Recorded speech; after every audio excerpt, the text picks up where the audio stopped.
segment, I'm gonna rough install a rough cast bronze butt plate that I bought off of eBay for $3.50. Now this is rough cast, still needs a lot of grinding and buffing to make it pretty. And here is the CVA Frontier rifle. Now these would have just had a steel plate or right here. That's all they would have had, maybe a rubber one of some sort. But so the shape of the butt is different than the butt plate. So what I had to do is I just kind of had to eyeball it, and I'm just going to do a rough cut and then see if I can get it to lay in there, and then we can do the rest with files and sandpaper. So I'm going to try to do this on the bandsaw. This will be my first time ever doing anything like this, so let's give it a shot. As you can see, I laid this on there, kind of eyeballed it, and I just made some fine lines with a pencil. So I want to make sure your work area is clear.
Now I'm going to continue cutting this down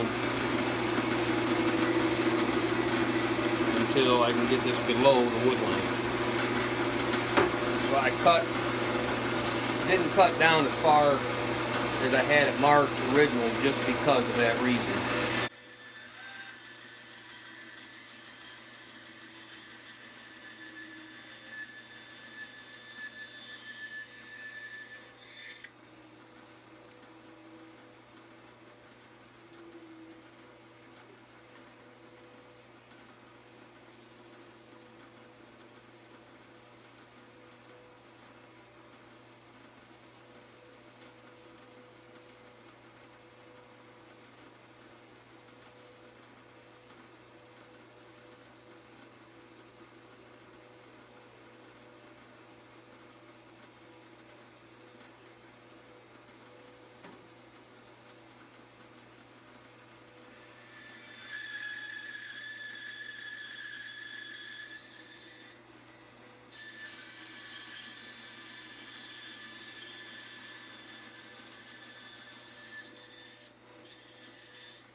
Okay, well, as you've seen just now, I took the bandsaw, I had marked my lines with a pencil, and I took a bandsaw and I cut it down.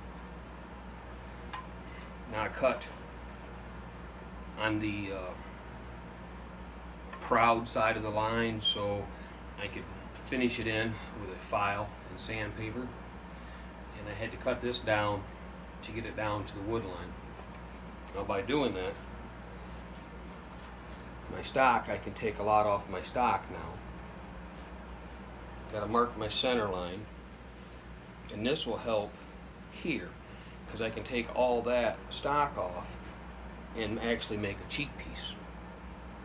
So, and then I can grind off this to match the stock.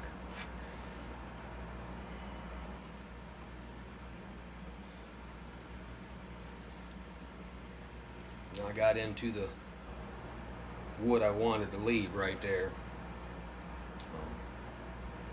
I'll have to see if I can file out more and maybe it won't be as noticeable, and we can work on something, work on that. You know, when you use a piece of power equipment, a bandsaw or a table saw or whatever, you know, these machines are generally made to make big, quick work. And that's why I did it this way. But I'm going to fill it in, finish it in with a file. Now, what I was worried about taking off that much was getting the stock length too short. But I think because it changes the angle of how the stock rides, that the length of what they call a pole will still be okay. And if this works out, you know, it might be better yet, because the gun is a short gun. It is designed for woods hunting, still hunting, 100-yard shots the most. So this is not going to harm it any, and it may work out great for a youth of some sort too. So stay tuned. I put the rifle stock into my bench vise here, and again we're still into the rough fitting phase. So as you can see, there's a little bit of still daylight showing. I need to work this in and then possibly cut this back a little bit more just to get it to set in there. Now to do that, I'm using different files. This is a real aggressive half round flat wood rasp. This is just a heavy file. Here's another really coarse, but it's flat on both sides, wood rasp. And then I have a finer half round file. So, you know, the trick to doing this is not to go past the point of no return. They don't make, you can make a piece of wood smaller, but you can't make it bigger. So in order to be able to do this, it is strictly, for me anyways, a little bit of a feel. I've got the butt plate centered, and I'm just looking at daylight. Now, you know, I realize that this still has to be polished and ground down, but I'm just trying to get the basic curve, and then we can do the final fitting from there. Another way to do this would be to put a latex paint on here. They make all kinds of different dyes and different stuff like that for fitting machines and things, but this is wood, and I don't want to use a oil base or a dye or something like that for the fear that it'll soak into the wood. So what I'm going to do is just rough fit it, and then when it comes into the final stages, I have some old latex paint. Now I'll put the latex paint on here. I'll paint this and this, and then I'll carefully set it in and press it, and then pull it straight away. And where the paint is contacting is the high spot. Where the paint doesn't contact is obviously the low spot. So then I can finish bringing it in until I have a smooth application of paint. But right now, I mean, we're at such a I've got to take almost 1/8 inch off of this to get this into here. It could almost be cut off, but I don't feel that that would work properly. So I just take this heavy wood rasp and nice, long, flat strokes, and then come back in, and I'm using the round side, and then come back in and I go crossways. By doing this, I know I'm removing a ton of material. So the old adage of measure twice, cut once.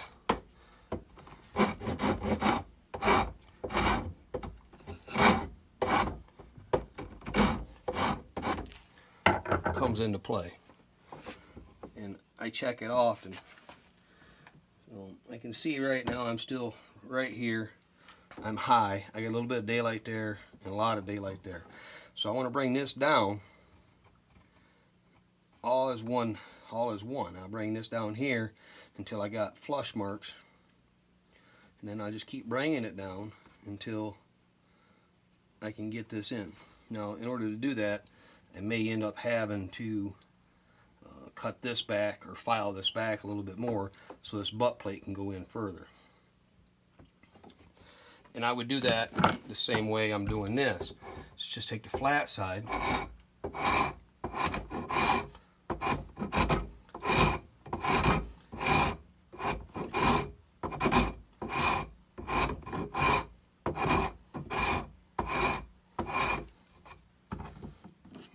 take a little off at a time.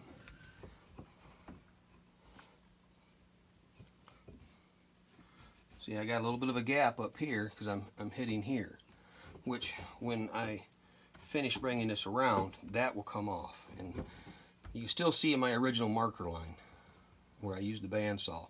So that gives me plenty of material to remove slowly.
I'm getting closer. I don't know if you can see it there or not, but we're still high. I got daylight there, daylight there. I don't have any right there. It's touching right there.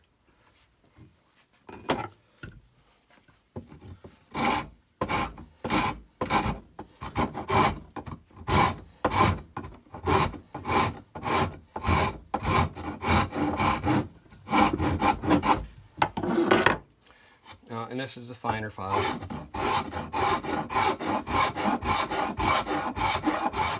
I'm not putting pressure down on the back stroke. I'm only putting pressure down on the front stroke.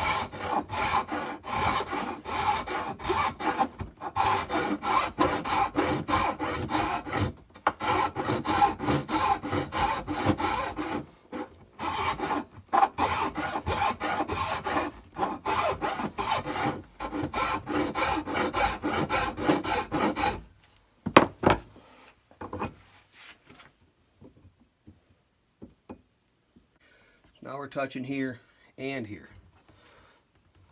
And I still got a gap right up here. So I can take some off of this leading edge.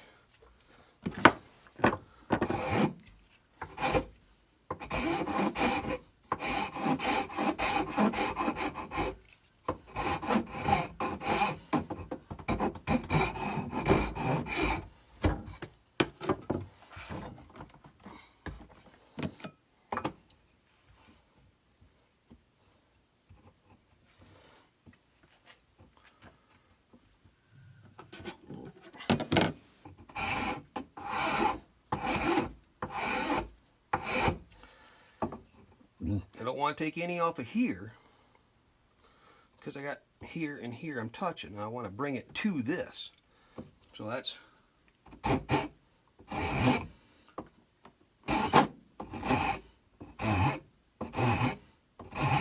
a challenge. To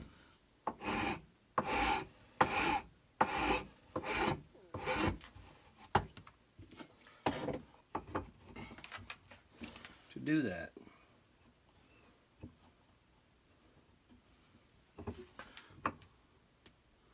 Now I've come forward, and now we're hitting up here. So I want to take some off of this, and that'll bring that plate, hopefully, like this.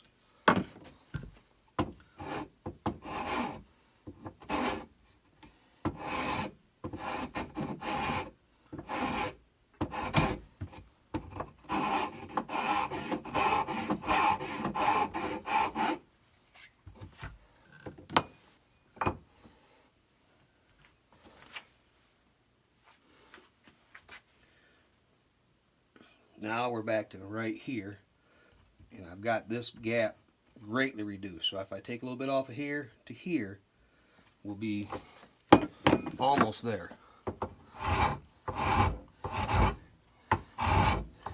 Now you want to keep that file flat.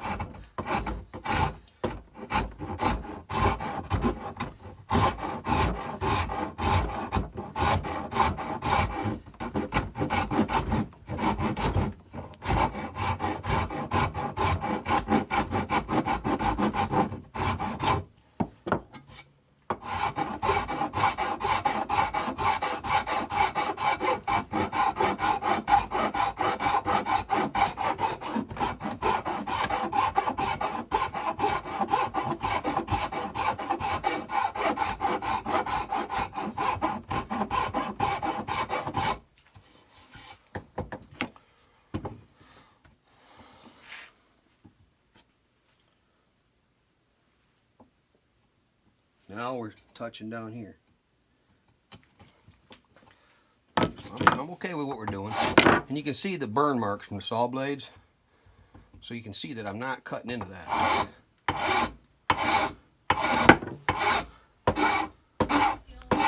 Well, if you like what you're watching, stay tuned for part 3 as I finish inletting the buttstock and do some shaping of the stock. If you like my videos, please click and subscribe. There's a lot of videos on there, from gun builds to farming to hunting to shooting. You'll enjoy them. Stay tuned.